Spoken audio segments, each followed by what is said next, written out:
اپنی مخلوق میں سب سے پہلے 4 فرشتے پیدا فرمائے، جبرائیل، میکائیل، اسرافیل اور اسرائیل۔ اور مزے کی بات یہ ہے کہ حدیث میں آتا ہے کہ یہی 4 فرشتے سب سے آخر میں مریں گے۔ تو ان چاروں میں سب سے اونچا مقام حضرت جبرائیل علیہ السلام کا ہے، جن کو سید الملائکہ کہتے ہیں۔ ان کا نام عبداللہ ہے، جبرائیل ان کا لقب ہے اور عبداللہ ان کا نام ہے۔ ان کی ذمہ داری، جیسا کہ میں نے عرض کیا تھا، کہ انبیاء اور رسول کے پاس وحی لے کے آتے ہیں، لشکروں کی نصرت اور مدد کرتے ہیں، دشمنوں کو ہلاک اور تباہ کرتے ہیں، یہ ان کی ذمہ داری ہے۔ جہاں تک ان کی جسامت کا تعلق ہے تو تفسیر در منصور کے اندر حدیث ہے کہ ان کے ایک کندھے سے دوسرے کندھے تک کا فاصلہ 500 سال کی مسافت ہے، اور دوسری روایت میں آتا ہے کہ ایک کندھے سے دوسرے کندھے تک 700 سال کی مسافت ہے۔ اتنا بڑا فرشتہ ہے۔ حضرت جو آپ فرما رہے ہیں مسافت، یہ کیسی مسافت ہے؟ اس میں کیونکہ حدیث آج میں کل آتا تو ہے، مسافت بڑی تیز ہو گئی۔ تو حدیث میں آتا ہے کہ ایک تیز رفتار پرندہ وہ اگر اڑے تو وہ 500 سال کی مسافت جتنی دیر میں طے کرتا ہے، اتنا فاصلہ ایک کندھے سے دوسرے کندھے تک، اور ایک روایت میں 700 سال کی مسافت آتا ہے۔ تو یہ تعارض بھی پرندے کی رفتار پر مبنی ہے۔ اگر تیز ہے تو 500 سال ہے، اگر سست رفتار ہے تو 700 سال۔ اور جیسے خود رسول اکرم صلی اللہ علیہ وسلم نے جبرائیل فرشتوں کو دیکھا تو فرمایا کہ اس نے جب اپنا ایک پر کھولا تو پورے افق کے اندر وہ ایک پر جو ہے چھا گیا تھا، سارا افق اس نے ڈھانپ لیا، اور اس کے پاؤں سبز رنگ کے اس کے پاؤں ہیں۔ حدیث میں فرمایا کہ اس پاؤں کے اوپر ایک موتی ہے، وہ اس طرح پڑا ہے جیسے کہ سبزی کے اوپر شبنم کا قطرہ پڑا ہے۔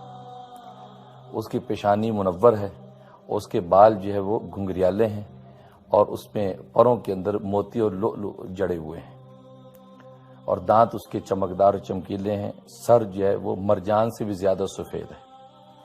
یہ جبرائیل فرشتہ ہے کہ جس کی ذمہ داری وحی کی ذمہ داری ہے۔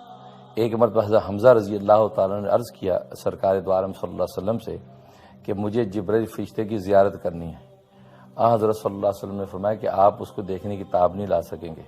کہا کہ نہیں، مجھے خواہش ہے کہ میں اس کو دیکھوں۔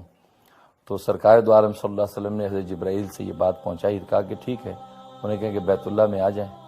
تو حضرت حمزہ جو سرکار دو عالم صلی اللہ علیہ وسلم کے چہتے چچا تھے، تو جب وہاں بیت اللہ میں پہنچے تو ایک لکڑی کے اوپر حضرت جبرائیل بیٹھے ہیں، تو ان کا پاؤں اتنا بڑا تھا سبز رنگ کا کہ حضرت حمزہ کی نظر جب پاؤں پر پڑی ہے تو اس کو دیکھتے بے ہوش ہو گئے۔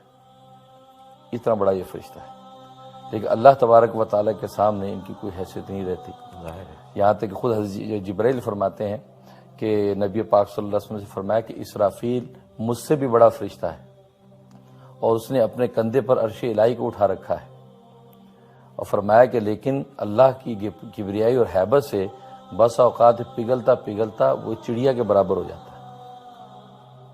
تو یہ فرشتہ جبرائیل جو ہے اس قدر بڑی جسامت کا مالک حضرت آپ نے فرمایا کہ 4 فرشتے جو اللہ نے سب سے پہلے پیدا فرمائے، اور انہی کو سب سے آخر میں موت آئے گی۔ تو یہاں سوال یہ پیدا ہوتا ہے کہ آیا فرشتوں کو بھی موت آئے گی اور حضرت جبرائیل کو بھی موت آئے گی؟ جی، اور کب آئے گی؟ ہاں، اس لیے حدیث میں آتا ہے کہ نبی پاک صلی اللہ علیہ وسلم کا ارشاد ہے کہ جب سب پہلا سور پھونکا جائے گا تو سب ہلاک ہو جائیں گے، تو اس میں یہ 4 فرشتے اور عرش الہی کو اٹھانے والے فرشتے باقی رہ جائیں گے۔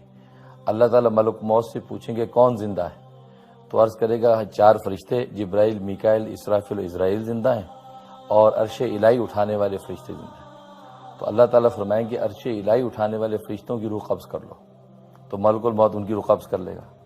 اس کے بعد پوچھیں گے کون زندہ ہے، کہ جی ہم 4 فرشتے زندہ ہیں، تو اللہ فرمائیں کہ میکائیل کی روح قبض کر لو۔ پھر پوچھیں گے اب کون زندہ ہے، فرمائیں کہ ہم 3 زندہ ہیں، تو اللہ تعالیٰ فرمائیں گے کہ اسرافیل کی روح قبض کر لو۔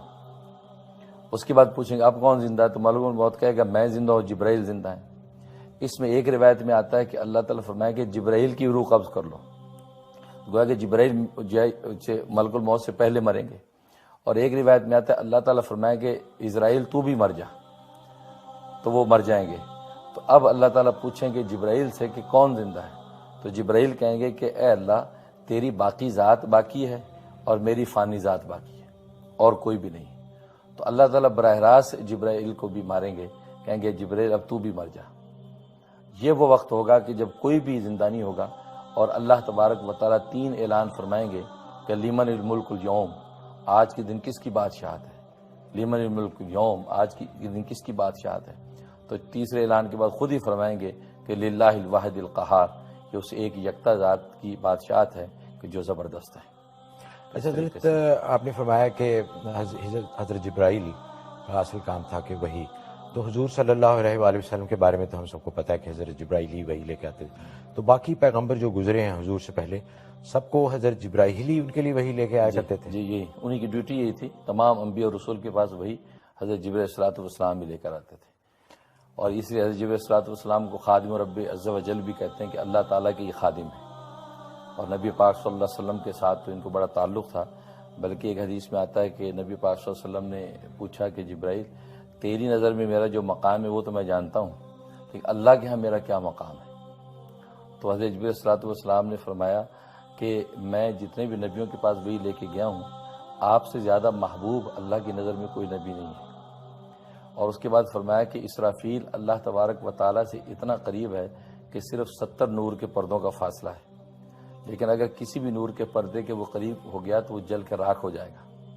اس کے بعد فرمایا کہ اے اللہ کے حبیب، میری رسائی بس یہاں تک ہے، اس سے بعد کے مقامات تو میں جانتا بھی نہیں، اور آپ کے مقامات اس سے بعد ہیں۔ ماشاء اللہ۔ تو کہ جبرائیل کو بھی سرکار